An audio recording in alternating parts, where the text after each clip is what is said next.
This area has a lot going on when we're in our back bend. You've warmed up the right areas, you're ready to get practicing, so what do you need to focus on once you're actually in chakrasana? And it's this delicate balance of active and passive flexibility in the back body and front body respectively that ensure that you're practicing the pose safely. Hello everybody, welcome back to the channel. Today we're diving deep into the back bending world to highlight wheel pose, also known as chakrasana. Now, wheel pose is quite an intense back bend, and as such, there's a lot to cover. So in today's video, we're going to be going over first the contraindications, or no-nos, to practicing, exercises and stretches that you can do to prep the right areas for the pose, some cues and modifications once you're in the pose, and finally some post-back bending conditioning to keep your spine healthy and strong. Starting things off with the contraindications. Unfortunately, if you have any of the following conditions, I would highly advise against practicing wheel pose until you have either consulted with your physician or resolved the problem on your own.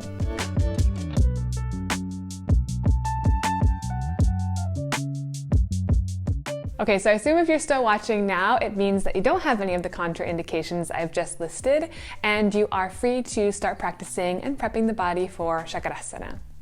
Now, wheel pose is categorized as a back bend, though the name back bend is a little bit misleading because in this pose, we need an active back and front of the body. It's the contraction of the back body, specifically the hamstrings, glutes, and muscles around the thigh that helps support a stretched front line of the body.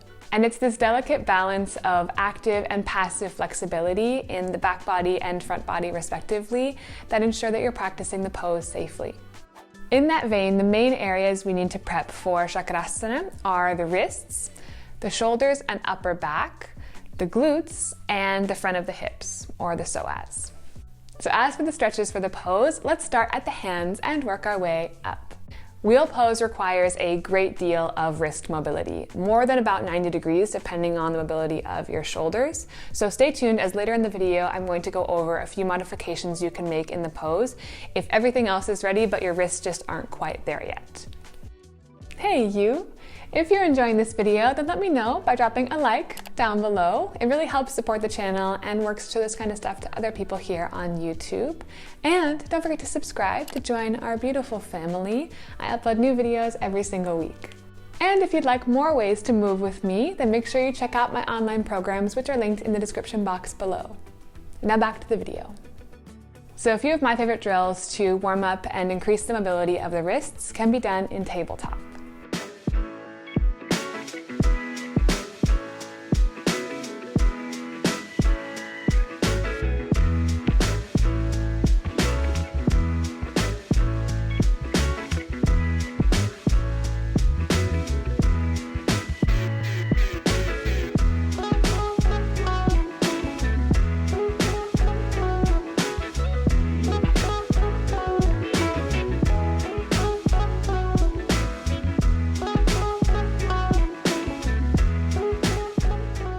Going from the wrists to the shoulders and the upper back, this area has a lot going on when we're in our back bend. First of all, the shoulders and upper back is an area that is often tight for a lot of people, as most of us work at a desk all day and stay hunched over, so it takes a lot of work to prep the body and open this up for something like a back bend.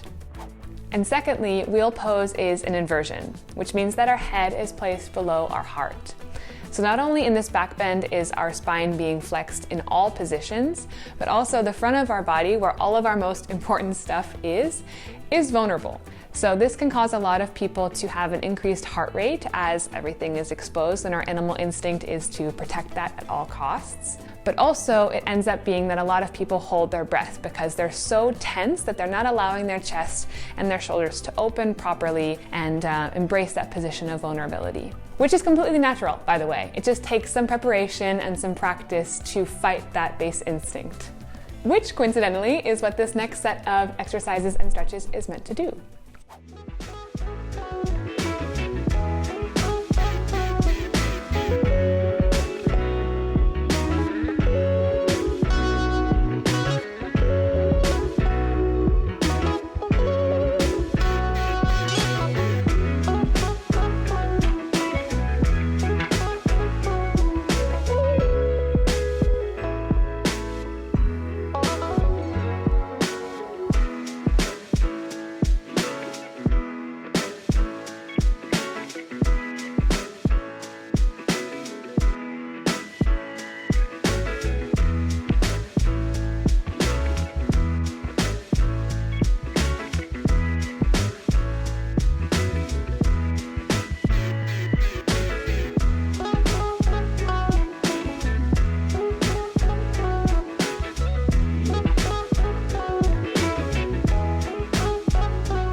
last area we want to stretch in preparation for wheel pose is the hips, both opening the psoas, the front of the hips, and working to activate the glutes. Strong glutes will support your back bend and prevent you from dumping too much weight into your lumbar spine. Ideally, in a back bend, we want the spine to be flexing in all areas equally, so the lumbar, thoracic, and cervical parts of the spine, rather than favoring one part in particular, which can lead to unnecessary stress put on the spine.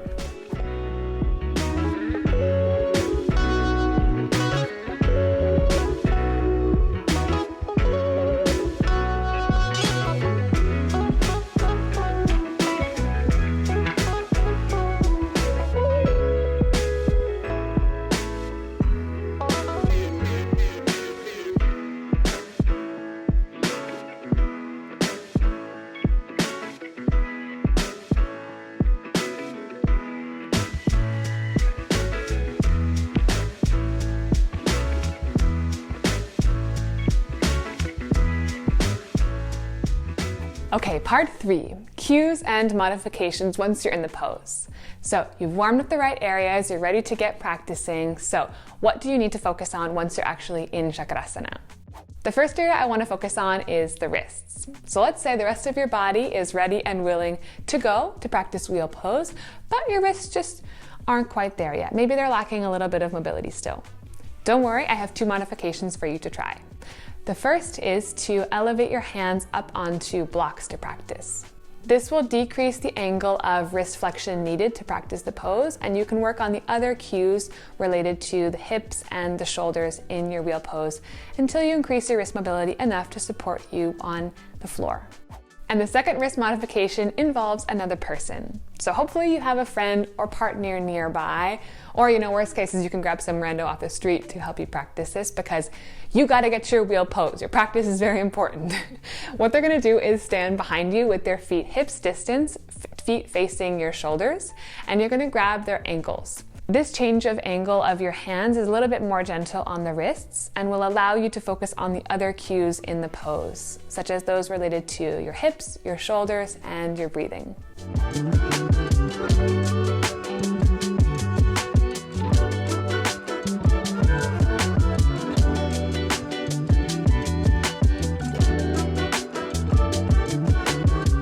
Next up, let's talk entries. Here are 3 of my favorite ways to get into wheel pose.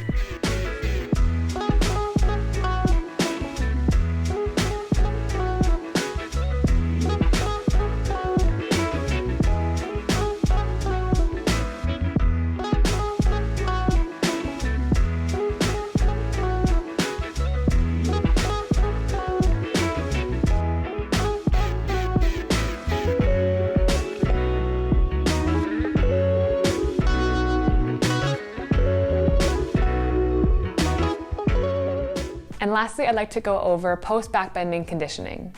So in wheel pose, we're asking a lot of the spine and a lot of the whole body, really.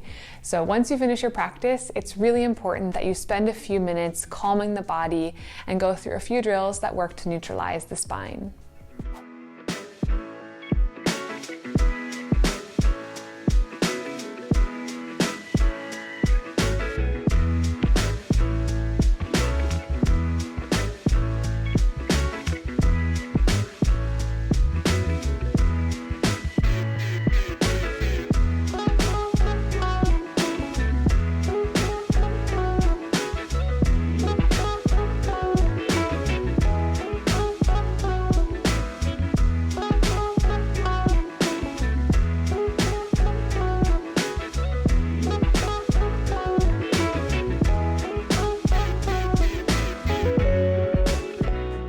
And that's all I have for you lovely people on wheel pose. Thank you so much for watching. I hope that I covered the pose in depth, though if I left anything out or you have any questions, please don't hesitate to leave them in the comments down below. I will meet you all down there. And if there's something specific you'd like to see on the channel, whether it's a tutorial for a yoga pose or a specific exercise, then also just leave them down below. I will do my best to oblige. If you enjoyed this video, make sure you click here to watch more like it, and don't forget to subscribe. Join our beautiful family. I upload new videos every single week.